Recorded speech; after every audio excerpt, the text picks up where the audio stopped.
My name's Melissa. And my name is Fidel, and this is our story.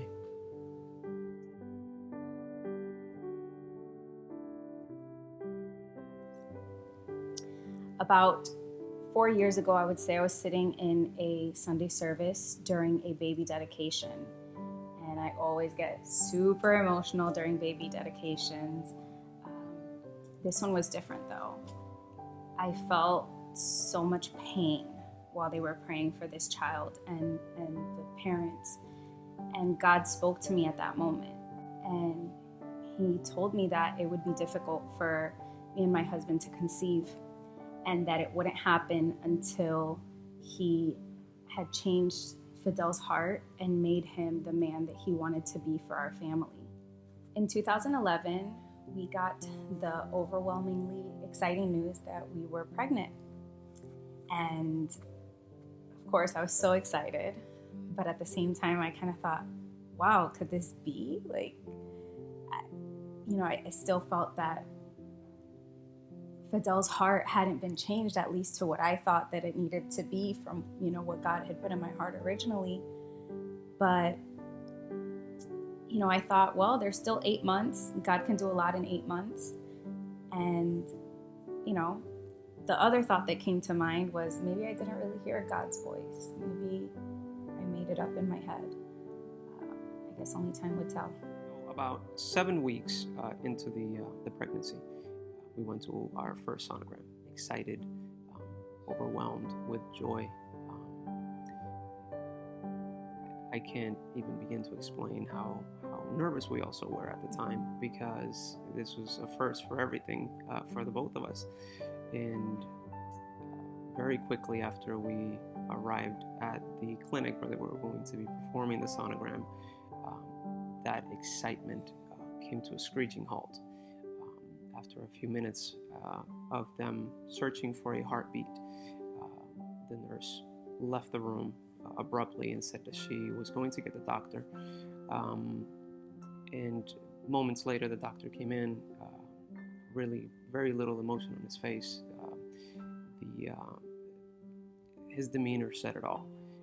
And at that moment, he informed us that we were not, in fact, going to be expecting a baby.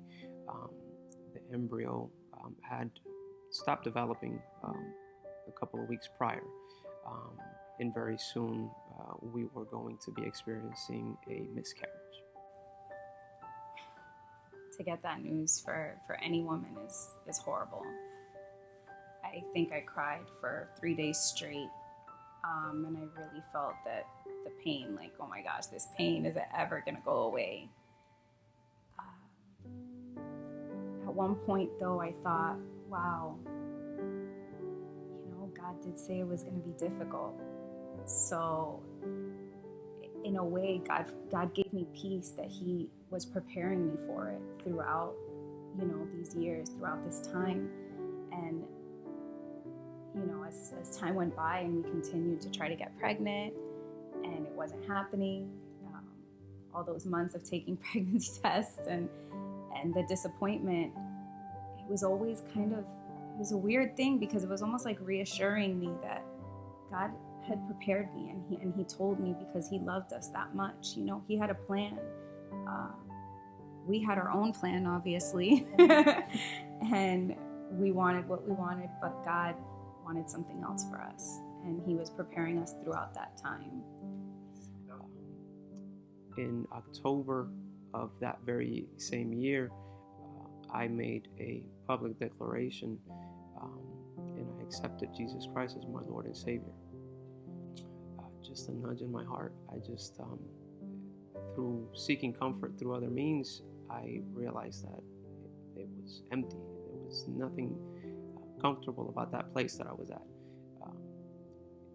I only found that peace once I made that decision, and I always felt that peace being in church, but I knew I needed to take that further. I knew I couldn't just sit there in the back row of church watching Sunday after Sunday after Sunday and not actually taking a step forward and doing what I knew was right and what I was called to do. So through this calling, we started serving in the children's ministry, in the Planting Seeds ministry. what I did not know is through this time, all of these fears that I was having were being addressed by God. He was, I would say, nudging my heart, but that would be an understatement. He was more kind of taking a cleaver to my heart and just softening me up to make sure that that those fears would go away. So we began fertility in May, and the doctor recommended for us to start with IUI treatments, which is intrauterine insemination. We did 2 treatments of IUIs, and they were both unsuccessful. The second treatment was very difficult because by that time we were very hopeful. That was in June. And so we found out on a Thursday that we were not pregnant, and that weekend was very difficult for me. We went to service that Sunday, and man, from the beginning, it was like God was just really working on our hearts from the very moment we woke up. Our conversations on the way to church, it tied in so well with the message. It was for us. God really had a divine appointment with us. And at the end of service, there was an altar call for those who felt that they were really, touched by the message and that God really spoke to them. And I practically ran up there. When we were up there, Pastor Carlos came and he started to pray over us. And he had no idea why we were up there. He didn't know what it was that was on our mind, what we were struggling with, what we were praying for years for. But as soon as he started, he mentioned Abraham and Isaac. And he started praying for children, for our future. And that's when I lost it. He then began to pray over Fidel. And the things that he was saying for Fidel were, God, make him the man that you're calling him to be, the spiritual head of this household for their children. And that just brought me back 3 years before when God told me in that service that he wasn't, we weren't going to be able to have our children until that happened. And I just felt like this is the moment, like this is what needed to happen in order for our family to start. So we left our last doctor's appointment that had taken place at the end of June after our service, where we were just completely moved by everything. And as Melissa had stated, we were very optimistic, very much at peace. And we were supposed to return towards the tail end of July. Yeah, tail end of July, beginning of August. So it had become routine. We prepared as we usually did. We were just kind of awaiting that time anxiously, but very much at peace at the same time. Kind of a weird mixture of emotions. So end of July came around, beginning of August, and we were pretty much ready at that point. One morning, while I was still sleeping, Melissa barges into the room. Her eyes were balled up, and she's just, you could tell that she had been crying, and she comes running to the bedside. I was a little bit nervous because I thought something was wrong, and obviously still half asleep. And suddenly she puts her 2 hands up, and she's got not 1, but 2 tests, both of which were positive. And now, mind you, this was something that was obviously a sensitive subject, so I knew that she would not play about something like that.